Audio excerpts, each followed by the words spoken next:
प्यर्णी गर्भ संभवा द्वितीयोऽग्निरिवाथ्यर्थं दीप्यमानं स्वतेजसा। तेजो रूपी सुकोजाता उसी अप्सरा के को दोती रूप में बनकर के उसने एक बालक को जन्म दे दिया, उसी का नाम हो गया श्री सुखदेव जी महाराज। और सुखदेव जी महाराज की जय। जब सुखदेव जी का जन्म हो रहा था तो कहते हैं अंतरिक्ष से 3 चीजें प्रकट हो रही, पैरा, दंड, कमंडल और मृगचर। ये 3 चीजें सुखदेव जी के जन्म होते ही प्रकट हो रही थी। अंतरिक्षात् पपार्तो दंडा कृष्ण निजम शुभम कमंडलस्तथा दिव्या शुकस्यार्थे दुजोत्तमा। आज व्यास जी के घर पर भी बेटा आ गया।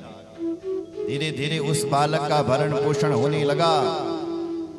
व्यास जी उसको पढ़ाने लगे। समय गया और बेटा बड़ा हो गया। व्यास जी अब कहते हैं बेटा सुखदेव तू भी विवाह कर ले और तू भी बेटा पैदा कर ले। क्यों पिताजी? तो पिताजी कहता है अपुत्रस्या गतिर्नास्ति स्वर्गो नैव नैव च।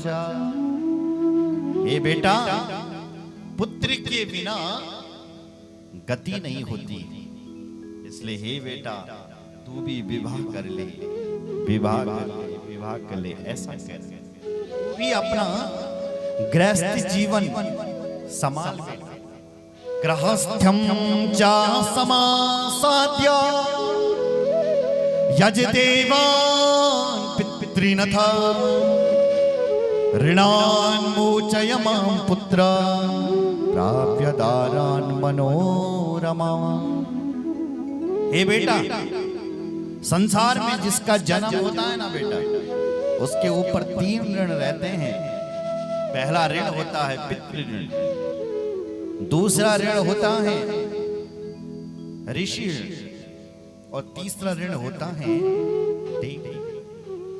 पितृ ऋण से व्यक्ति कब मुक्त होता है? कैसे मुक्त होता है? बोले जैसे आपके माँ बाप ने आपको जन्म दे रखा है तो आपके माता पिता पितृ ऋण से मुक्त हो गए। अब वो पितृ ऋण आपके ऊपर चढ़ गया। अब आप कैसे मुक्त होंगे?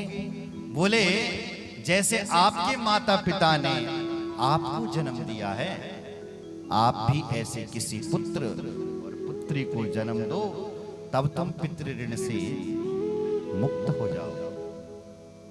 बोलो जय श्री राम। इसलिए बेटा तेरे ऊपर भी पितृ ऋण है। मैंने तो तेरे को जन्म दे दिया, मैं तो मुक्त हो गया, इसलिए तू मुक्त होना चाहता है तो तू भी विवाह कर। दूसरा ऋण होता है बेटा ऋषि ऋण। ऋषियों का किस बात का ऋण होता है? देखो हमारे ऋषि मुनियों ने आध्यात्म की खोज की, बहुत मेहनत की होगी ऋषि मुनियों ने उस आध्यात्म की खोज करने की। अब उन्होंने वो आध्यात्म पुस्तकों में लिख दिया, ग्रंथों में लिख दिया, शास्त्रों में, पुराणों में। अब हमारा काम क्या है? उन शास्त्रों को, पुराणों को पढ़ना। जब हम पुराणों को, शास्त्रों को पढ़ते हैं, समझते हैं, सुनते हैं तो हम ऋषि ऋण से मुक्त हो जाते हैं। क्योंकि जो हमारे पुरातन ऋषि हैं उनकी आत्मा को शांति मिलती है जब हम कोई पुस्तक पढ़ते हैं, जब हम कोई पुराण पढ़ते हैं, जब हम कोई पुराण सुनते हैं। हमारे ऋषि मुनि कहते हैं चलो जिस पुराण की मैंने रचना की थी, जो पुराण मैंने इतनी मेहनत से लिखा, आज वो इन मनुष्यों के काम आ रहा है तो उनकी आत्मा को शांति मिलती है। तब इसलिए हम उस ऋषि ऋण से मुक्त हो जाते हैं। तीसरा है देव ऋण। देवताओं का किस बात का ऋण है तुम्हारे ऊपर? देखो भगवान सूर्य तुम्हें दिन रात प्रकाश दे रहे हैं। समय पर सूर्य भगवान उदय होते हैं, समय पर अस्त होते हैं। तो सूर्य भगवान तुम्हारा इतना ध्यान रख रहे हैं, चंद्रमा तुम्हारा शीतलता कर रहा है, ध्यान रख रहा है, वायु देवता हमारा ध्यान रख रहा है, समय समय पर हवा हमारे लिए भेज रहा है, इंद्रदेव बरसात कर रहा है। ये सब देव अपने कार्य में लगी हुई हमारे लिए काम कर रहे हैं। अब हमारा भी तो है कुछ इन देवताओं को दें, इनका ऋण है भाई हमारे ऊपर। बोले देवताओं को क्या दें? बोले देवताओं की पूजा करें, सूर्याय नमः, देवताओं को खिलाएं, सूर्याय स्वाहा चंद्रमसि स्वाहा। जब हम इन देवताओं की पूजा अर्चना करते हैं, हवन करते हैं, तो हम उस समय देवताओं को खिला रहे हैं। यदि इस धरती पर कोई पूजा नहीं करता, पाठ नहीं करता, हवन नहीं करता, तो उसके ऊपर इन देवताओं का ऋण रहता है। देखो भाई, बिजली का बिल नहीं भरोगे तो क्या होगा? 6 महीने बाद कनेक्शन काट दिया जाएगा। 6 महीना हो गया, हवन भी किया, देवताओं को भी खिलाया, तो इन देवताओं का तुम्हारे ऊपर ऋण है। कितनी महंगी ऑक्सीजन कोरोना काल में मिली, सुंदर ठंडी ठंडी हवा बरस रही,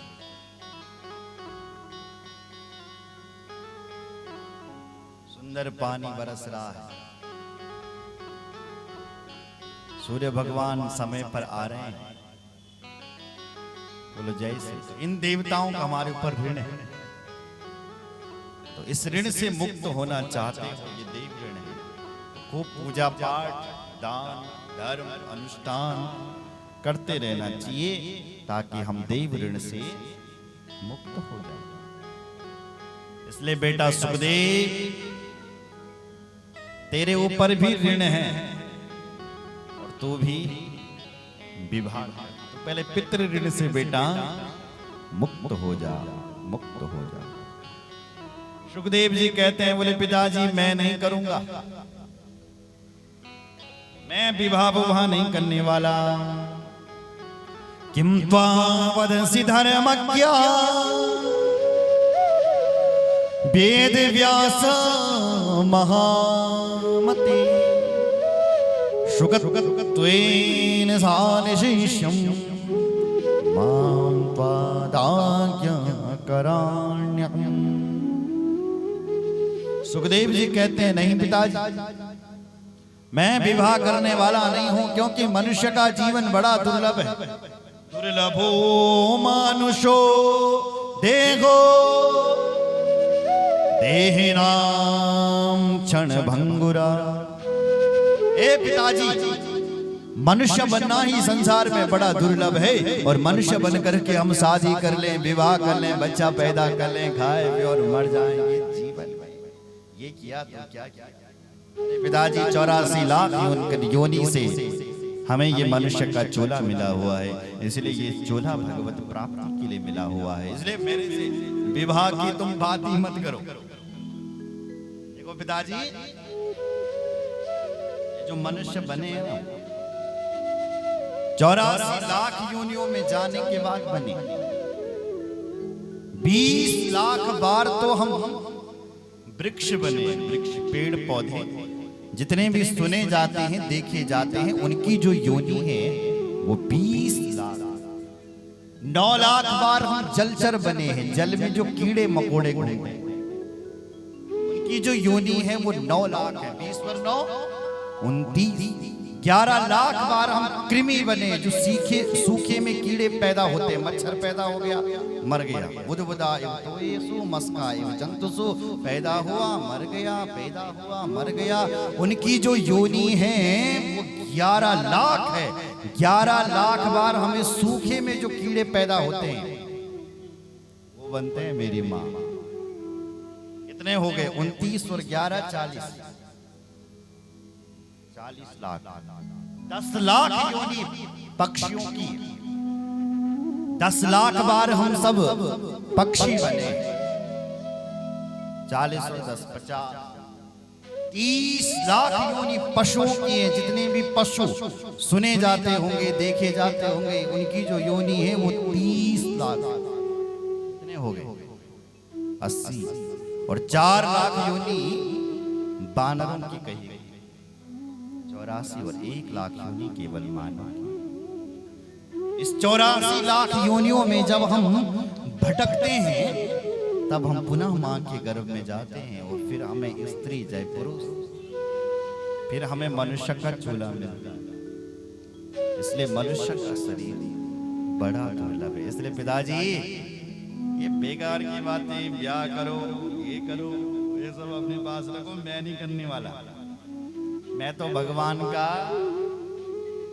भजन करूंगा।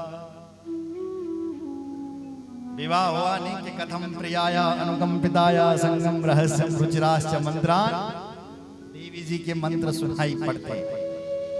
आज नमक खत्म हो गया, कल बच्चे की फीस खत्म हो गई, परसों फलाना खत्म हो गया, नरसों ये सब उसी में चले जाता है। पिताजी छोड़ो, ये नहीं कहना। मैं तो अपने भोले बाबा का भजन करूंगा। बोलो जय बोलो शंकर भगवान की जय, रामचंद्र भगवान। उसके पिताजी ने बार बार समझाया, पर लेकिन सुखदेव जी नहीं माने। और फिर व्यास जी कहते हैं, बेटा गृहस्थी का जीवन बंधन में नहीं होना चाहिए। गृहस्थ में रह करके भी तुम मुक्त हो सकते। इसलिए बेटा मान जा, मान जा, मान जा। न गृहं बंधनागारं बंधते न चकारणं, मनसा यो विनिर्मुक्तो गृहस्थोऽपि विमुच्यते। हे बेटा क्यों तू उल्टी उल्टी बातें कर रहा है ना सुखदेव। न गृहं बंध नागारम, कोई गृहस्थ का जीवन कोई बंधन का कारण नहीं है बेटा। गृहस्थ के जीवन में भी गृहस्थी व्यक्ति भी मुक्त हो सकता है। गृहस्थी व्यक्ति भी वो मुक्ति पा सकता है जिस संत ने आजीवन ब्रह्मचर्य व्रत का पालन किया हो, जिसने अपने घर परिवार सब कुछ छोड़ दिया, राख लगा दी, पंचाग्नि तब रहा है, शिवोहम शोहम कह करके भगवान शिव के ध्यान में खोया हुआ है। जो मुक्ति वो संत पाता है वही व्यक्ति गृहस्थी में रह करके भी पा सकता है, यदि कुछ चीजों का पालन कर दे। बोले बेटा जी पालन क्या करें? बोले गृहस्थी का जीवन है देना। 4 आश्रम है, ब्रह्मचर्य, गृहस्थ, वानप्रस्थ और संन्यास। 3 आश्रम केवल लेते हैं और 1 आश्रम देता है ब्रह्मचर्य, यानी विद्यार्थी। विद्यार्थी तो बहुत कम गरीब होता है। हमारे गुरु जी कहा करते थे विद्यार्थी बहुत गरीब से बैठा है। दुनिया का सबसे बड़ा गरीब है तो वो विद्यार्थी है, इसलिए वो कहां से, उसको तो देना ही नहीं। विद्यार्थी जीवन से निवृत्त होकर के गुरु आज्ञा से गृहस्थ में प्रवेश करो। तो गृहस्थी का अर्थ है कमाना और देना, देते रहे। वानप्रस्थ भी उसने तो घर परिवार छोड़ जाओ तो भगवान का ध्यान करने, भगवान को खोजने में चल गया, जो वानप्रस्थी। और जो सन्यासी हैं वो तो शरीर को भी अपना नहीं समझता, तो धन दौलत को क्या समझेगा। सन्यासी मतलब जिसके लिए सब कुछ कुछ नहीं है, सब कुछ एक समान है, वो सन्यासी जिसने सब कुछ जला दिया। इसलिए तो उसने वो जले हुए कपड़े पहन लिए, खाकी। मैं शिव का हूं, शिव मेरा है। जय श्री राम। एक आश्रम है जो केवल कमाता है और देता है, इसलिए गृहस्थी का परम धर्म है देना। इसलिए गृहस्थी व्यक्ति न्याय से कमाए, 2 नंबर धंधे से नहीं, न्याय से कमा करके हमाए और दे तो वो गृहस्थ में रह करके व्यक्ति मुक्त हो सकता है। दूसरा कारण व्यक्ति का ये है मुक्त होने का कि गृहस्थी होकर के अपने पितरों को ना भूले। आने वाला जो पीढ़ी हुई है उनको पितरों को ना भूले, पितरों को हमेशा